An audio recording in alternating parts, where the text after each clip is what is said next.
Hello दोस्तों, आज की वीडियो में हम लोग गुणनखंड करना सीखेंगे। यानी आपके सामने इस तरह का सवाल होगा तो आप लोग कैसे आसानी से इसको हम हल कर सकते हैं, आपको मैं इस वीडियो में बताऊंगा। अगर आपको यह वीडियो नहीं देखना है तो आप अभी से इस वीडियो को स्किप कर दीजिए। तो चलिए, जिन दोस्तों को देखना है वह इस वीडियो को पूरा देखिए। तो चलिए वीडियो को शुरू करते हैं दोस्तों, और हम गुणनखंड करना सीखते हैं कि कैसे ऐसे सवालों को गुणनखंड हम कर सकते हैं। ये थोड़ा सा आसान सवाल है, इसके बाद हम इससे कठिन सवालों को हल करेंगे। तो चलिए सबसे पहले हम इस सवाल को हल करते हैं। यहाँ पर तो देखिए, यहाँ पर है x² प्लस 9x प्लस 20। तो इसका हम गुणनखंड कैसे करेंगे? तो गुणनखंड करने का तरीका क्या है? सबसे पहले हम इस 20 का हम क्या करेंगे? फैक्टर करेंगे। ठीक है, 20 का हम फैक्टर करेंगे, यानी 20 को हम दो भागों में बांटेंगे। ठीक, अब देखिए 20 को हम क्या करेंगे? दो भागों में बांटेंगे कि गुणा करने से 20 आए, और यहाँ पर जो चिन्ह है, यहाँ पर प्लस का चिन्ह है, तो जोड़ने पर 9 आना चाहिए। ठीक है, गुणा करने से 20 और जोड़ने पर 9 आना चाहिए। 20 को हमको दो भागों में ऐसे तोड़ना है, तो कौन सा हो जाएगा? एक हो जाएगा 5 और एक हो जाएगा 4। देखिए 5 चौक के 20 और 5 और 4 जोड़ेंगे तो 9 हो जाएगा। इसके बाद क्या करना है? यहाँ पर हम लिखेंगे ये वाला x² प्लस, अब इसकी जगह 9x की जगह हम इन दोनों को लिखेंगे x के साथ, यानी ये हो जाएगा 5x प्लस 4x यानी 4x प्लस, अब इसको हम उसी तरह से लिख देंगे यहाँ पर 20। ठीक है, इतनी बात आपको समझ में आ गई होगी। इसके बाद ये करने के बाद आप लोगों को क्या करना है? दो का जोड़ा बनाना है। तो देखिए इन दोनों को हम एक साथ लेंगे और इन दोनों को एक साथ लेंगे। जोड़ा बनाने के बाद हम कॉमन ढूंढेंगे। ठीक है, उभयनिष्ठ क्या है दोनों में? तो दोनों में देखिए क्या है, यहाँ पर x है और यहाँ पर x है, तो x हम क्या करेंगे? कॉमन ले लेंगे। ठीक है, ब्रैकेट लगा के यहाँ से x² में से x कॉमन लेंगे, तो यहाँ से बचेगा x प्लस, और 5x में से x को कॉमन लेंगे तो यहाँ पर बचेगा 5। इस तरह से फिर ब्रैकेट का चिन्ह लगाएंगे, फिर प्लस है तो प्लस। अब इसमें देखेंगे कॉमन क्या है, तो इसमें देखिए x यहाँ पर है लेकिन x यहाँ पर नहीं है, तो हम x को कॉमन नहीं लेंगे। 4 देखिए यहाँ पर है और 20 यहाँ पर, 20 में भी 4 है, यानी भाग करेंगे तो भाग चला जाएगा, इसलिए 4 यहाँ पर ये कॉमन हो जाएगा और ब्रैकेट लगा देंगे।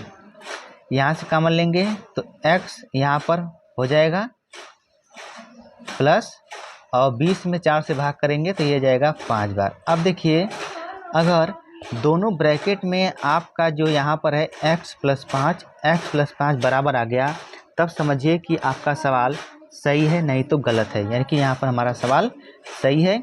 इसके बाद अब हम इसमें कॉमन लेंगे। उभयनिष्ठ क्या है? तो देखिए x प्लस 5 यहाँ पर है और x प्लस 5 यहाँ पर है, तो हम इसको कॉमन ले लेंगे, x प्लस 5।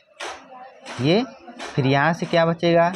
x, और यहाँ से ये कॉमन हो गया तो बचा ये प्लस 4, इस तरह से। ठीक है, यानी x प्लस 4 और x प्लस 4, यही आपका क्या हो जाएगा? आंसर हो जाएगा। इस तरह से हम इसको हल करते हैं। अब देखिए दूसरा सवाल, इससे थोड़ा कठिन। देखिए यहाँ पर है 3x² प्लस 11x प्लस 8। तो इसमें क्या करेंगे? इसको करने से पहले देखेंगे कि यहाँ पर x² की जगह कोई संख्या लिखी है। जी सर, लिखी गई है 3। अब 3 का गुणा हम 8 में करेंगे। ठीक है, अगर यहाँ पर संख्या लिखी गई है तो उसका हम गुणा 8 में करेंगे, तो 8 त्रिका 24 हम यहाँ पर लिख लेते हैं, 24। देखिए अब हमको 24 को दो भागों में बांटना है कि जैसे यहाँ चिन्ह क्या है? यहाँ पर सर प्लस का चिन्ह है, तो यहाँ पर गुणा करने से 24 और जोड़ने से 11 आना चाहिए। तो कौन सा होगा? तो वही हो जाएगा, एक हो जाएगा 8 और एक हो जाएगा 3। जी सर, 8 त्रिका 24 और 8 3 11, बिल्कुल ठीक। तो अब यहाँ पर लिखेंगे, इसको लिख देंगे उसी तरह 3 एक्स स्क्वायर प्लस, अब इसकी जगह हम इसको रखेंगे एक्स के साथ। जी सर, एक्स के साथ हमने यहाँ पर लिख दिया है प्लस 8। ठीक है, अब देखिए, अब हम दो का जोड़ा बनाते हैं। तो इन दोनों को एक साथ और इन दोनों को एक साथ लेने के बाद कॉमन लेंगे। तो कॉमन देखिए क्या है, यहाँ से कॉमन 3 है, लेकिन यहाँ पर 3 नहीं है, एक्स यहाँ पर भी है, एक्स यहाँ पर है। तो एक्स को हम कॉमन ले लेंगे, तो 3x यहाँ से बचेगा प्लस एक्स कट जाएगा तो क्या बचेगा। जी सर, यहाँ पर 8 बचेगा। फिर यहाँ से कॉमन क्या हो जाएगा, प्लस, देखिए 3x प्लस 8, तो कॉमन इसमें कुछ नहीं है, तो कॉमन हम 1 मानते हैं। ठीक है, 1 हम मानते हैं, तो ये हो जाएगा 3x प्लस 8। जी सर, इतनी बात आपको समझ में आ गई होगी। अब इसके बाद क्या करते हैं, अब हम इसमें कॉमन देखेंगे। तो 3x प्लस 8, 3x प्लस 8 यहाँ पर है, तो ये हो जाएगा 3x प्लस 8, ये कॉमन हो जाएगा यहाँ से। तो यहाँ से बचेगा अगले ब्रैकेट में x, तो यहाँ से प्लस 1। तो ये दोस्तों क्या हो जाएगा आपका आंसर। उम्मीद करता हूँ कि ये आपका सवाल समझ में आ गया होगा। तो चलिए एक और सवाल देखते हैं, इससे थोड़ा और कठिन। देखिए यहाँ पर है 5x square plus 7x minus 6। अब यहाँ पर देखिए माइनस आ गया, तो तरीका हमारा वही है, 5 का गुणा यानी x स्क्वायर के साथ संख्या जो लगी है उसका गुणा हमको 6 में करना है। तो 6 पंचे 30। जी सर, यहाँ पर हम 30 को लिख देते हैं। अब हमको 30 को 2 भागों में बांटना है कि गुणा करने से 30, और देखिए यहाँ पर माइनस है। ठीक है, माइनस है तो घटाने से 7 आना चाहिए, तो कौन सा हो जाएगा सर, एक 10 हो जाएगा और एक 3 हो जाएगा। 10 यहाँ 30, 10 में से 3 घटाएंगे तो 7।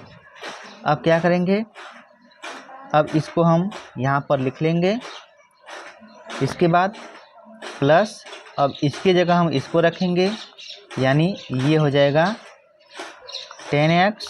ठीक है, अब देखिए घटाना है तो एक प्लस होगा और एक माइनस होगा, लेकिन चिन्ह हमेशा प्लस का लाना है, तो बड़ा वाला क्या होगा, प्लस होगा। फिर माइनस के 3x माइनस 6, ये हो गया।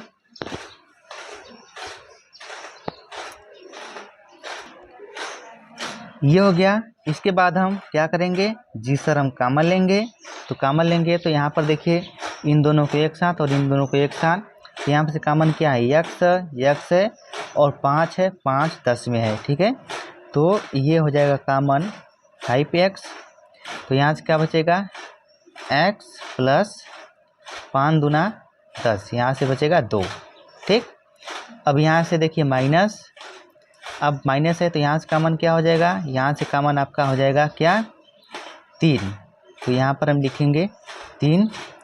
तो अब देखिए 3 है तो 3 से 3 कट जाएगा, तो यहाँ से बचेगा x। अब माइनस का गुणा माइनस पर करेंगे तो यहाँ पर आएगा प्लस, और 6 में 3 से भाग करेंगे तो ये जाएगा 2 बार। अब देखिए x प्लस 2 ये हमारा बराबर आ गया। अब इसके बाद यहाँ पर हम कॉमन लेंगे तो ये हो जाएगा 5x। ठीक है, यहाँ पर ये कॉमन लेंगे तो x प्लस 2, तो यहाँ से क्या बचेगा अगले ब्रैकेट में 5x माइनस 3। ठीक है, तो ये हो जाएगा आप लोगों का आंसर। ठीक है दोस्तों, तो उम्मीद करता हूँ कि आपको ये वीडियो ज़रूर से ज़रूर पसंद आया होगा।